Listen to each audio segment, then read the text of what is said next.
ಇವತ್ತಿನ ದಿನ ನಾವು ಪ್ರೆಸ್ ಮೀಟ್ ಕರೆದ ವಿಷಯ ಏನಪ್ಪ ಅಂದರೆ, ಇಡೀ ನಮ್ಮ ತಾಲೂಕಿನಲ್ಲಿ ಬೆಳಗ್ಗೆದ್ರೆ ನಿಮ್ಮದು ನಾವು ಹೇಳು ನಮ್ಮದು ನೀವು ಹೇಳು ಇದೇ ಹೇಳತಕ್ಕಂಥ ಪ್ರಶ್ನೆ ಆಗ್ಯದ ನಮ್ಮ ತಾಲೂಕಿನಲ್ಲಿ.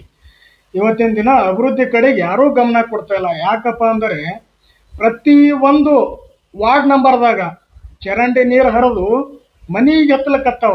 ಅಲ್ಲಿ ನಿಂತಿರ್ತಕ್ಕಂಥ ನೀರು ದುರ್ವಾಸನೆಯಿಂದ ಜನರಿಗೆ ಇವು ಕಡೆ ಹುಳ ಹೆಚ್ಚಾಗಿ ಭಾಳ ಸಮಸ್ಯೆ ಉಂಟಾಗ್ಲತ್ತದ. ಇದರ ಬಗ್ಗೆದಾಗ ನಮ್ಮ ಪುರಸಭೆದವರು ಏನು ಕಣ್ಣು ಮುಚ್ಚಿ ಕೂತಾರೋ ಅಥವಾ ಕಣ್ಣಿದ್ದು ಕುರುಡಾಗ್ಯಾರೋ ಅಥವಾ ಕಣ್ಣೇ ಇಲ್ಲೋ ಇವರಿಗೆ ಅನ್ನೋದೊಂದು ನಮ್ಮ ಪ್ರಶ್ನೆ ಕಾಡ್ಲಿಕ್ಕತ್ತದ ನಮ್ಗೆ.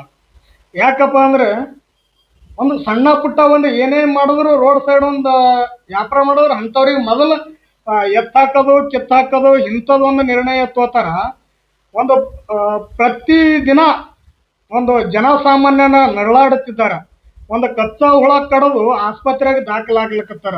ಇಂಥ ರಣ ಬ್ಯಾಸಿಗೆಯಲ್ಲಿ ಅವು ಮಚ್ಚರದ ಕಡಿತದಿಂದ ಆ ದುರ್ವಾಸನೆಯಿಂದ ಜನರ ಆರೋಗ್ಯ ಹಾಳಾಗ್ತದ. ಅದನ್ನು ಗಮನಿಸಲಾಗ್ಯಾರ. ಪುರಸಭೆದವ್ರು ಏನು ಮಾಡ್ಲತ್ತಾರ ಅಂತ ಒಂದು ಸಮಸ್ಯೆ ಆಗ್ಯದ ನಮ್ಗೆ. ಏನು ಸುಮ್ಮನೆ ಎ ಸಿ ರೂಮಲ್ಲಿ ನೀವು ಕೂತೇನೋ ಪಗಾರ ತೋಲಕ್ಕದಿರೋ ಅಥವಾ ನಾವೆಲ್ಲ ನೋಡಿ ಕ್ಲೀನ್ ಮಾಡ್ಲಕ್ಕ ಇದ್ದೀರೋ? ಇವತ್ತಿನ ದಿನ ನಾವು ನೋಡ್ಬೇಕಾದ್ರೆ ಈ ನಮ್ಮ ಕಲಬುರಗಿ ರಸ್ತೆಯಿಂದ ನಿಂಬಿ ತೋಟಕ್ಕೆ ಹೋಗ್ತಕ್ಕಂಥ ರೋಡ್ ಅದ. ಆ ರೋಡಿನಲ್ಲಿ ಬಹುಶಃ ಒಂದು 2 ತಿಂಗಳೇ ಆಗಿರ್ಬೋದು ಅವರು ಶಿಶಿ ರಸ್ತೆ ಮಾಡಿ ಮತ್ತು ಆ ಚರಂಡಿ ಮಾಡಿ. ಆ ಚರಂಡಿ ಪೂರಾ ಬೆರಕು ಬಿಟ್ಟು ಆ ಚರಂಡಿ ಏನದಪ್ಪ ಅಂದ್ರೆ ಅಲ್ಲಿ ಇರ್ತಕ್ಕಂಥ ಮಟೀರಿಯಲ್ ಆ ಚರಂಡಿ ಒಳಗೆ ಬಿದ್ದು ಆ ನೀರು ಏನದಪ್ಪ ಸರದು ನಿಂತು ಮನಿ ಮೂಲಿಗೆ ಹೋಗಿ ನಿಂದಿರ್ಲಕತ್ತಾವ ನೀರು. ಅಲ್ಲಿ ಪ್ರತಿಯೊಬ್ಬರು ಹೈದು ಹೋಗ್ಬೇಕಾದ್ರೆ ಆ ನೀರು ಮೈಗೆ ಸಿಡಿಸ್ಕೊಂಡೇ ಹೋಗ್ಬೇಕು. ಎಷ್ಟು ಸಾರಿ ಇವರು ಪುರಸಭೆದವರ ಕೆಲಸ ಮಾಡೋ ಬಳಕ first party second party inspection ಮಾಡೋದಿರ್ತದ ಇಂಜಿನಿಯರಿ ಅಂತ, ಅದನ್ನೇನು ಮಾಡ್ಲಾರ್ದೆ ಬಿಲ್ ಮಾಡೋದಾಗಲಿ ಅಷ್ಟು ಎಲ್ಲ ಕಳಪೆ ಅವ್ರನ್ನು ಕಣ್ಣು ಮುಚ್ಚತಕ್ಕಂಥವ್ರು ನಮ್ಮ ಪುರಸಭೆದವರು. ಯಾಕೆ ಕೂತ್ರಿ ನೀವು? ಅಷ್ಟೆಲ್ಲ ಕಳಪೆ ಆಗ್ಯದ. ಅದೇ ಮಟೀರಿಯಲ್ಸ್ ಎಲ್ಲ ಕೆಳಗೆ ಬಿದ್ದು ಬ್ರೇಕ್ ಬಿಟ್ಟದ, ಆದ್ರೂ ಕೂಡ ನೀವು ಗಮನ ಹರಿಸಲಾಗಿರಿ. ಅದೇ ನೀರು ರೋಡ್ನಾಗ ಐದು ಹೋಲಾಗ್ತದ. ಅಲ್ಲಿ ನೀರು ಹಾಯ್ಲಿಕ್ಕೆ ಜಾಗ ಅದ. ಜಾಗ ಇದ್ದರೂ ಕೂಡ ಆ ನೀರು ಯಾಕೆ ನಿಂದಿರ್ತದ? ಆ ನೀರು. ನಮಸ್ಕಾರ, ನಾನು ಸದಾಶಿವ ಕ್ಷತ್ರಿಯ ಅಂತ, ಜಯ ಕರ್ನಾಟಕ ಜನಪರ ಸಂಘಟನೆ ತಾಲೂಕಾ ಅಧ್ಯಕ್ಷರು, ಅಫ್ಜಲ್ಪುರ. ಇವತ್ತಿನ ವಿಷಯ ನಾವು ಏನು ಹೇಳ್ಬೇಕಂದ್ರೆ, ನಾವು ಟಿವಿ ಮಾಧ್ಯಮ ಮುಖಾಂತರ ಏನು ಹೇಳ್ಬೇಕಂದ್ರೆ, ನಮ್ಮ ಅಫ್ಜಲ್ಪುರ ತಾಲೂಕಿನಲ್ಲಿ ಹಲವಾರು ಅಧಿಕಾರಿಗಳು ಅವ್ರು ಕರೆಕ್ಟಾಗಿ ಟೈಮಿಂಗ್ ಅಥವಾ ಕರೆಕ್ಟಾಗಿ ಗೌರ್ಮೆಂಟ್ ಕೆಲಸನ ಟೈಮಿಂಗ್ ಮಾಡ್ತಾ ಇಲ್ಲ. ಅವರು ಯಾಕೆ ಮಾಡ್ತಾ ಇಲ್ಲ, ಅವ್ರಿಗೆ ಯಾರು ಸಪೋರ್ಟ್ ಅದ, ಅವ್ರು ಯಾವ ಥರ ಮಾಡ್ಲಿಕತ್ತಾರ, ಎದ್ರ ಕಾಲಕ್ಕೋಸ್ಕರ ಮಾಡ್ಲಿಕತ್ತಾರ ಅಂತೂ ಇದು ಗೊತ್ತಿಲ್ಲ.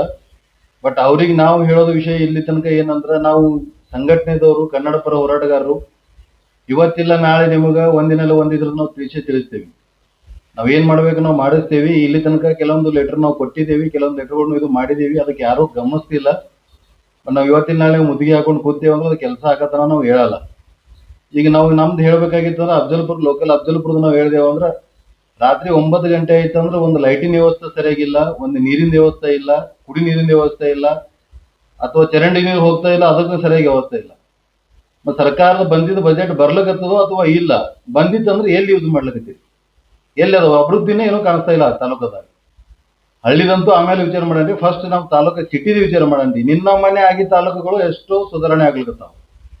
ಇದು ನಮ್ಮ ಅಫ್ಜಲ್ಪುರದ ಯಾಕೆ ಆಗಲ್ಗದ?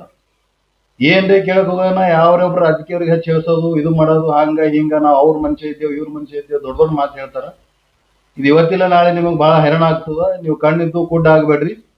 ನಾವು ಹೇಳೋದು ಒಂದೇ ಈ ಸಲ. ಈಗ ನಾವು ನ್ಯೂಸ್ ಮಾಡೋದಿತ್ತು, ನೀವು ಟಿವಿ ಮಾಧ್ಯಮ ಮುಖಾಂತರ ಹೇಳೋದಿತ್ತು, ಹೇಳಿದ್ದೀವಿ. ಇನ್ನು ಮುಂದೆ ಏನದ, ಆಫೀಸ್ಗೆ ನಾವು ಮುತ್ತಿಗೆ ಹಾಕಿ ಕೂತು ಧರಣಿ ಕೂತು ಕೆಲಸ ಮಾಡ್ಕೋತೀವಿ. ಪೂರಾ ಕೆಲಸ ತಾಲೂಕದ ಪೂರಾ ಕೆಲಸ ಆಗತ್ತ ನಾವು ಧರಣಿ ಕೂತೀವಿ ಅಂದ್ರೆ ಹೇಳ. ನಮಸ್ಕಾರ.